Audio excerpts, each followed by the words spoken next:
Okay. Good afternoon, everyone. My name is Maciej, Naszkiewicz, and I am doing my project on entrepreneurs in Guatemala.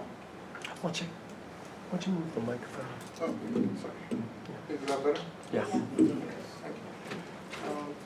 First of all, I'd like to thank Professor Gemling and Professor Porchu for being my faculty advisors. Also, Professor McAlpine, Professor Eric Brown, and Professor Freeland for guiding me through the 4 years that I was here. Almost 4 years, yeah. But yeah. Okay. So the main research question that I decided to pursue is what are the obstacles and challenges of starting the entrepreneurial venture in Guatemala?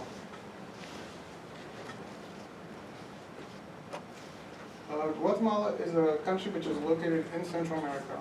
It is mostly rural. It has one large metropolitan area, which is the capital, called Guatemala City. It borders Mexico, Honduras, El Salvador, and Belize.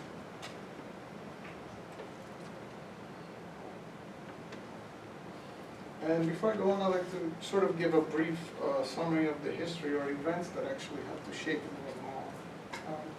Around the 1820s, Guatemala, with other Latin American countries, won their independence from colonial rule of the Spanish crown. And up until the 1950s, the Guatemalan economy was basically a primary product producer, during which time about 68 to 69% of the product being exported was coffee.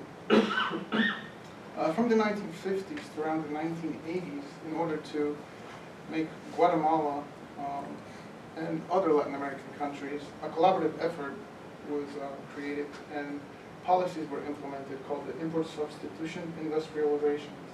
And those were protectionist policies which set up tariffs and really created sort of an inclusive market and wouldn't allow other competition from other countries such as the United States or Great Britain or other European powers at the time.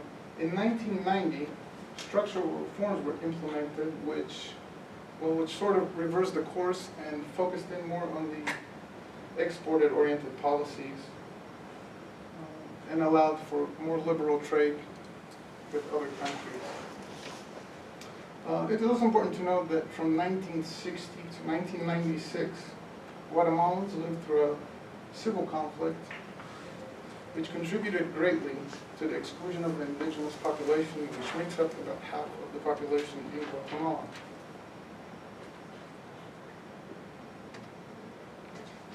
A large portion of the countries with marginalized populations,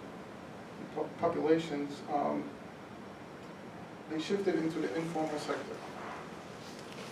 Basically, they had their land, and you can see that the colored areas are the predominantly indigenous occupied areas, and they used subsistence farming as a way to support themselves and their families.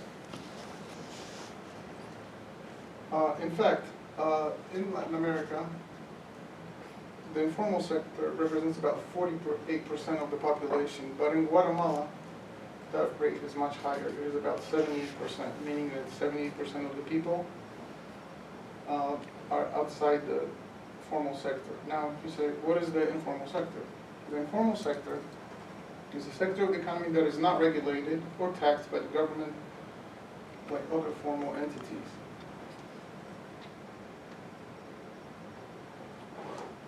Consequently, this lack of interest and investment by the government sort of caused a lot of people to migrate towards the big central metropolitan area, which is Guatemala City. Upon arrival there, it was very difficult for entrepreneurs from Guatemala and also entrepreneurs from outside, like from other countries, for example, the US or Europe. One of the first challenges, or I guess obstacles that they encountered was the bureaucratic barriers. As you can see from your chart, just to simply register a formal business may take up to 2 years in Guatemala, where as compared to New York, where it's only a few hours, or other Latin American countries where it's much, much less. And so according to a 2010 World Bank survey, corruption, crime, and the informal sector are the leading causes of greatest concerns for firms of all sizes. Some other obstacles include crime, corruption, and something that I didn't list here, but is intellectual property rights. That especially applies to larger size firms, especially if they have inventions or different technologies. And the reason why it's a large obstacle is that Guatemala has different laws regarding intellectual property rights than the United States. It is much harder to enforce those laws and to enforce any types of irregularities. Sorry. Also, lack of education in the labor force and the lack of infrastructure, especially in the rural areas, is another obstacle. If we look at this chart, for instance, it's a World Bank survey which breaks down firms in Guatemala according to size, small, medium, large. And this lists some of their greatest concerns that they have when doing business in Guatemala. For instance, you can see that corruption, crime, and are probably the highest, as well as the competition from the informal sector. Now, if you notice, the large-sized firms don't really have any, or they don't show, especially on this survey, they don't show any threat from the informal sector. And that is that their projects are usually capital intensive, and entrepreneurs, especially in Guatemala, don't have access to capital and are therefore unable to compete with larger sized firms, which are usually from either US or Europe.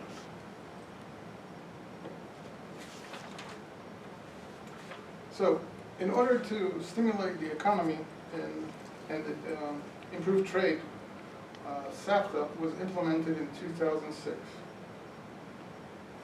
It is the Central American Free Trade Agreement.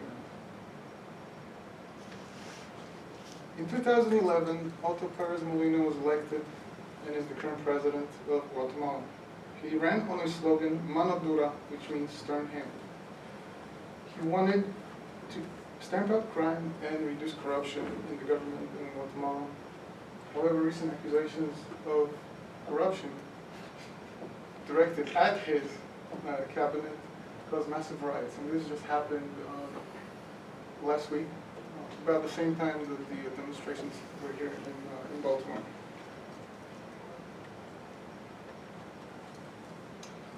So some of the sectors that I feel show potential or may be of interest to entrepreneurs is education, especially for excluded populations in the rural areas. Technology, which would provide infrastructure, computers, internet access to areas that need it, which the rural areas. Manufacturing, which would allow for investment and work. Social work for excluded population. Construction, usually that's associated with natural disasters, improving infrastructure, or even rebuilding after the three major time periods in the Guatemalan Revolution, which lasted for 36 years. There were three different sectors, and after each one, those areas became more and more impoverished, and government did very little to actually rebuild those. So I feel that there's also some opportunity there. The automotive industry, they import pretty much all their automobiles. There is no automotive industry there. And retail, which would allow people access to goods, technology. So the interdisciplinary approach I use is through the lens of culture and through the lens of economics. And it also allows me to use different perspectives from different disciplines, like history, language, politics, trade, macroeconomic policies, microeconomic policies, doing business. The research method I used was scholarly synthesis, which allowed me to collect data from secondary sources and put them into this body of work. I used World Bank reports, different texts. The integration strategies I use are advancing through checks and balances and building complex and multi-causal explanations. The second one is pretty obvious because there's a lot of elements in my argument that say that it could be a cultural influence, it could be an economic influence. However, the first one was something that I kind of stumbled into with the help of Professor McAlpine. One day, I was sitting there and explaining to him how I can kind of improve my argument by combining the social aspect and the economic aspect of what is going on in Guatemala. So there was this tension, this sort of discrepancy in the objectives of each policy. And that's something that I learned on my trips to Guatemala. When I went there, it was, what I noticed was a very stark contrast in how people live in the rural areas and how people live in the city. You could have people that live in beautiful mansions with 2-3 cars, Mercedes-Benz and Audi, and have all the amenities that we have here, even better. And then when you went to the rural countryside, people didn't have concrete floors. They would just sleep on wood, like wooden planks, and the ground would be dirt. And I just found that to be very striking on my first trip to Guatemala. And so each time I went back there, I just became more adapted to it, but still it's something that stayed with me. Yeah. So that strategy is something that helped me to realize my goal in this project, and that's something that I learned is that as entrepreneurs, we can't look at a specific minority in the population. We have to kind of look at all the population. We have to incorporate the poor and the rich so that we're better able to serve not only the community, but also there is economic benefits from that. We're also able to provide goods for them, for the poor and for the rich. Good. Thank you.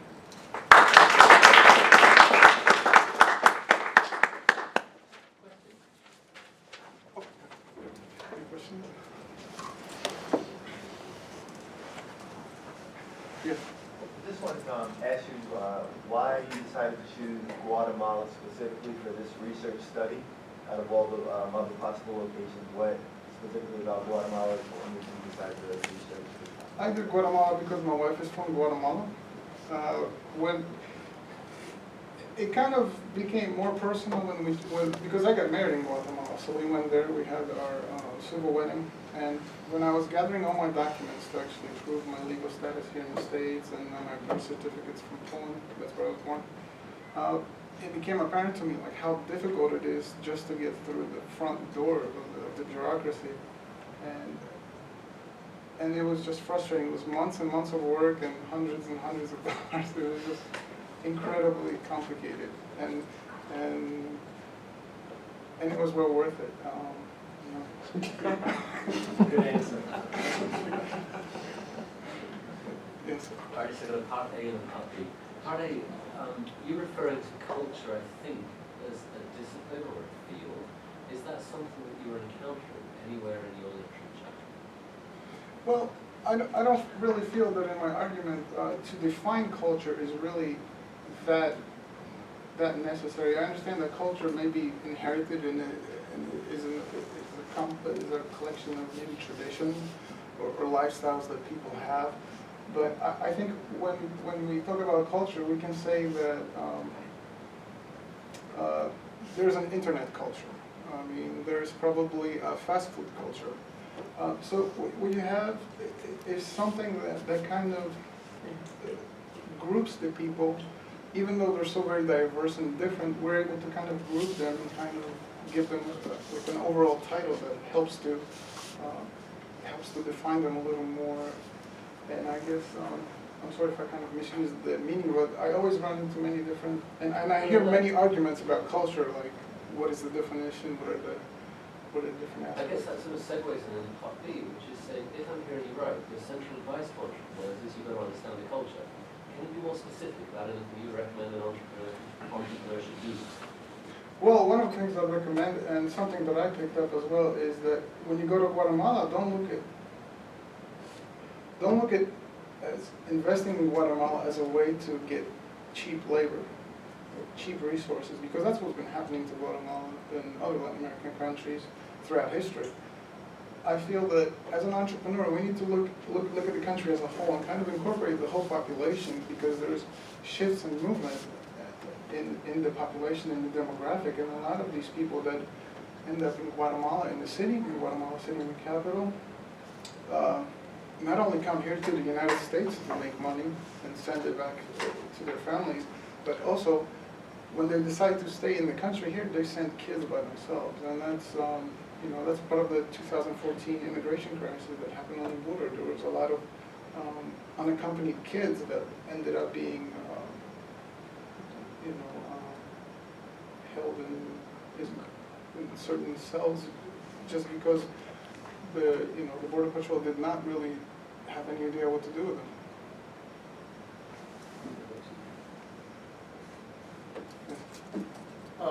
I'll be quick, and I'll also be sort of crass. I'm an entrepreneur. Why shouldn't I just use them for cheap labor? If that's going to work for me and my business, are you saying because it's going to make it worse for us here in the United States?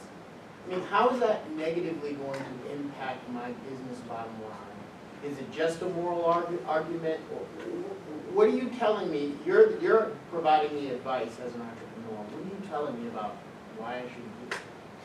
I guess what I'm saying is that you kind of have to reciprocate. If you're getting something from them as cheap labor and that helps to improve your bottom line, you should be able to give something back to that community and not just leave it, exploit it, and then just pack up and leave. I think that, and especially if these populations, these communities need it. And I think the 36-year Civil War has really it did a number on those people, and I think they're suffering, they're struggling. So I think my argument is that as an entrepreneur, yes, you should use it to make the bottom line, but if you're going to have greater profits, it's also in your best interest, in your benefit, to kind of give back a little. I think we have one more question, and then we should probably move on. Oh, okay. So you mentioned about the bureaucracy in your presentation, how it seems like Guatemala is a very weak institutionalized system of social democracy. So how do you think entrepreneurs can contribute to stabilizing some of these social and political turbulences in the country? Well, I think it's, as I showed on the graph, a lot of businesses are concerned about the instability, especially the political instability, the corruption, the theft. And so as an entrepreneur, I think if you have the power to kind of transmit your voice through money, through capital, I think you should be responsible enough to kind of influence the different spheres, political spheres, and kind of say, look, these people are in this situation, let's lend them a helping hand.